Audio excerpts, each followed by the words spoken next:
What is MIA's by law? It is on professional ethics, conduct, and practice, Section 100, Fundamental Principles and Conceptual Framework. Auditors shall comply with this principle, that is. Section 110, Integrity. Section 120, Objectivity. Section 130, Professional Competence and Due Care. Section 140, Confidentiality. Section 150, Professional Behavior. Section 110, Integrity. A professional accountant have to be straightforward, honest, fair dealing, and truthfulness in all professional and business relationships. A professional accountant shall not be associated with reports, returns, communications or other information that a. contains a materially false or misleading information, b. contains statements or information furnished recklessly, c. omits information required to be included where such omission would be misleading.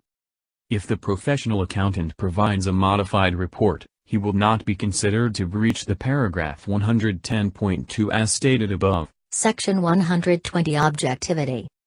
Section 1 states all professional accountants are obliged not to compromise their professional or judgment due to bias, conflict of interest and influence of others. Meanwhile, Section 2 states that objectivity may be impaired once a professional accountant is exposed to certain situations. It is impossible to define and prescribe such situations. Section 130 Professional Competence and Due Care.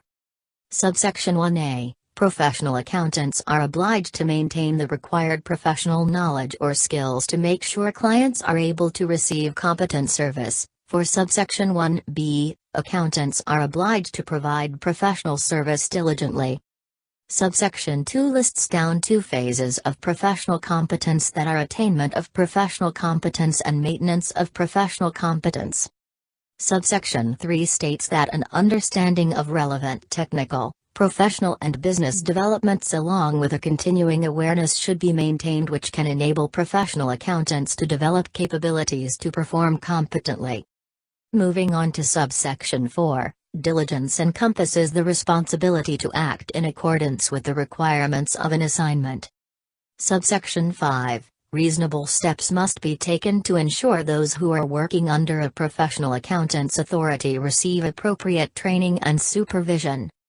Subsection 6 provides that a professional accountant shall aware clients of the limitations inherent in the services provided. Section 140 Confidentiality. Subsection 1 states that professional accountants are obliged to refrain from disclosing information outside of the firm without proper authority. They also must refrain from using confidential information for personal advantage and also the advantage of third parties. Subsection 2. Confidentiality must be obtained even in a social environment, being alert to possibility of inadvertent disclosure particularly to a close or immediate family member. Subsection 3 provides that confidentiality of information disclosed by a client or employer must be maintained while subsection 4 states that the information must be kept within the firm or employing organization. Subsection 5. Staffs under a professional accountant's control shall obtain respect by following reasonable steps that should be taken. Subsection 6. Principle of confidentiality must continue despite the end of business relationship with previous client. When a professional accountant acquires a new client, the professional accountant must use prior experience. Moving on to subsection 7, there are circumstances where professional accountants may disclose confidential information such as when disclosure is permitted by law and is authorized, for B number 1, production of documents or other provision of evidence in the course of legal proceedings, and number 2 for disclosure to the appropriate public authorities of violations of law. For C, there is right to disclose, when not prohibited by law, that is number 1 to comply with the quality review of the institute, and number 2, to respond to an inquiry or investigation by the institute's committee or other regulatory body. Number 3, to protect the professional interests of a professional accountant, and number 4, to comply with technical standards and ethics requirements. Lastly, subsection 8 states the relevant factors to consider when deciding whether to disclose confidential information. The first factor is whether the interest of all parties will affect if client or employer consents to disclosure of information. The second factor is whether all relevant information is known to the extent it is practicable. When the situation involves incomplete information, professional judgment shall be used to determine the type of disclosure to be made.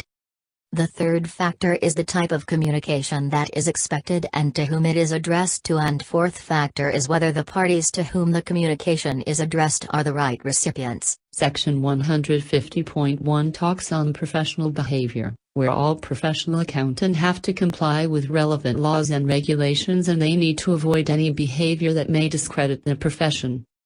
In Section 150.2 Advertising, Marketing and Promotion, professional accountants shall ensure that the advertisement, marketing or promotional done are professionally dignified and in good taste and are carried out in accordance with the relevant legislation where applicable. Section 100.8 Threats and Safeguard.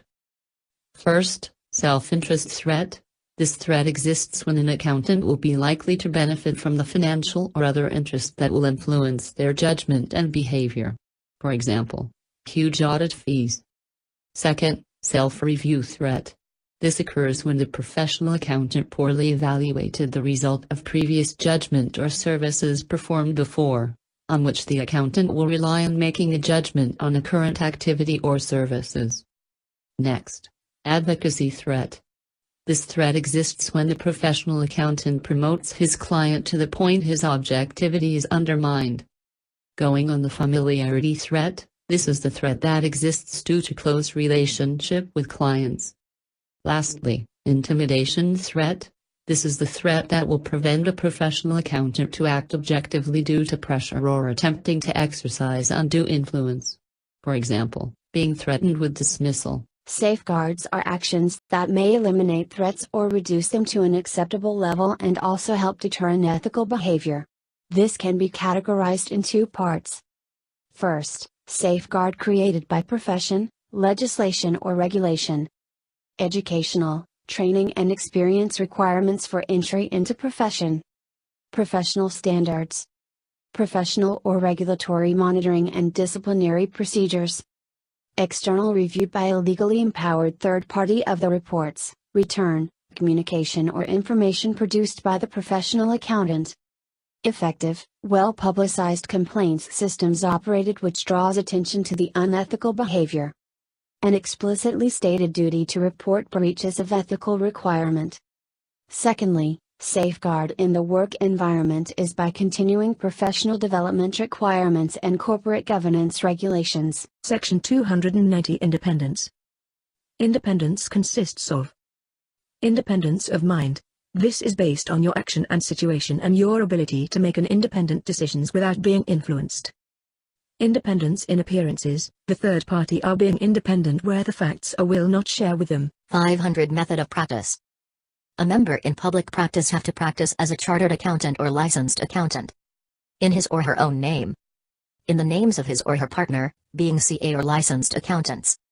In the name of firm form at the time of the coming in the operation of the Act. A member in public practice shall be allowed to practice as a chartered accountant or licensed accountant in the name of a local or international firm.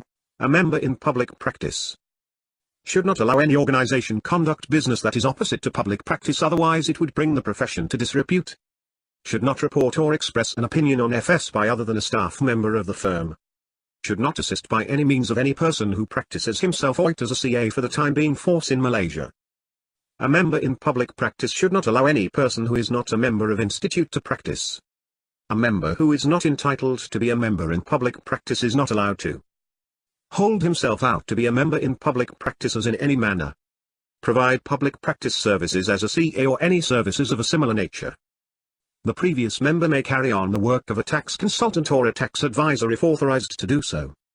They are not precluded by paragraph 500.51 from carrying in any practice in which he was professionally engaged immediately before the coming into operation of the Act. Requirements in section 500 subsection 6, 1. The member of the company does not follow any written law. 2. The company is not in any way described as CA. Such members, stated in 500.61, are required to hold valid practicing certificates and the provisions of the rules of the Institute. Cause the companies to comply with these bylaws provided such members hold the majority interest and voting rights whether directly or indirectly in the companies. 240 Audit fees. A professional accountant in public practice is entitled to remuneration or fee for work performed. It is unethical when a professional accountant may quote a fee lower than another. Nevertheless, there may be threats to compliance with the fundamental principles arising from the level of fees quoted. Examples of safeguards include making the client aware of the term of the engagement and, in particular, the basis on which fees are changed and which services are covered by the quoted fee. Making the client aware of the statutory duties and responsibilities involved. Assigning appropriate time and qualified staff to the task. Fees charged for all engagements should be a fair reflection of the value if the work involved and should take into account, among others, the skill and knowledge required for the type of work involved, the level of training and experience of the persons necessarily engaged on the work, the time necessarily occupied by each person engaged on the work, the degree of responsibility and urgency that the work entails. Section 240 Commissions. A professional accountant in public practice may receive a referral fee or commission relating to a client. They may receive from a third party in connection with the sale of goods or services to a client. Accepting such a referral fee or commission creates a self-interest threat to objectivity and professional competence and due care. They also pay referral fee to obtain a client. Such payment also creates a self-interest threat to objectivity and professional competence and due care. Referral is a professional accountant in a public practice which may receive or pay a referral fee to obtain a client. Threat shall be evaluated and safeguard applied. International Standards on Auditing. International Standard Auditing, ISA, is professional standard for the performance of the financial audit of financial information. These standards are issued by International Federation of Accountants, IFAC, through the International Auditing and Assurance Standard Boards, ISB. List of standard. First, ISA 220, Quality Control for an Audit for Financial Statement. Second, ISA 230, Audit Documentation, Malaysian Approved Standards on Auditing. Malaysian Approved Standards on Auditing is produced and issued by Malaysian Institute of Accountant, MIA. It is a general guidelines to help the auditor in fulfilling the skills of responsibilities in the audit.